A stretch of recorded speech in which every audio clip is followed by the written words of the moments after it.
New tonight, turning heartbreak into purpose. The family of the 31-year-old Providence man who drowned at a Smithfield Pond last week is now demanding answers. NBC 10's Erin Coogan spoke to the victim's grieving loved ones.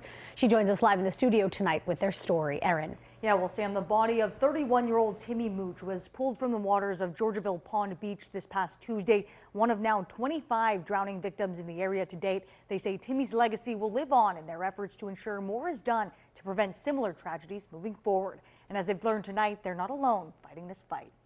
If you have not heard from the words of the family member, I'll be the first one.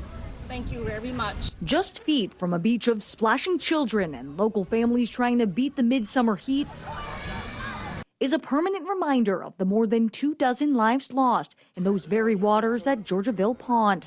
A now empty brick now being etched with the name Timmy Mouch, the area's latest drowning victim, who Smithfield police say was recovered late Tuesday night. He's just like a real fun, energetic type of guy, real easygoing. He never took himself too seriously. Mouch's death was officially ruled an accidental drowning. His family, though, gathering at the pond this afternoon to meet with local founders of the memorial, desperate for answers as to why this has happened so many times before and what steps are being taken to prevent it from happening again. It's a hot spot for death, unexpected death, drowning from the most inexperienced swimmer to the experienced swimmer. So how could it happen? Smithfield resident PJ Taylor, who's lived on the pond all his life and created the memorial 5 years ago, says he has a theory: cold springs. A cold spring ranges from 54 degrees ground temperature all the way up to 77 degrees.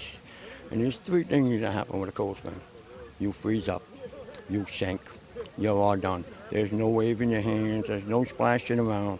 It happens that fast. Unforgiving, Taylor says even the best of swimmers can fall victim to cold springs, as shock to the body can impair those even in the shallowest of waters. When you freeze, you can't breathe. That's the problem, when you can't breathe and you're underwater. And it's the reason, with the support of the Mouch family, specific cold spring testing is set to be conducted as early as next week. You know, we're willing to share our story because it's not just about our family, but it's also to prevent accidents like this to occur in the future for other people's family or their loved ones or friends or whatever, you know what I mean? So.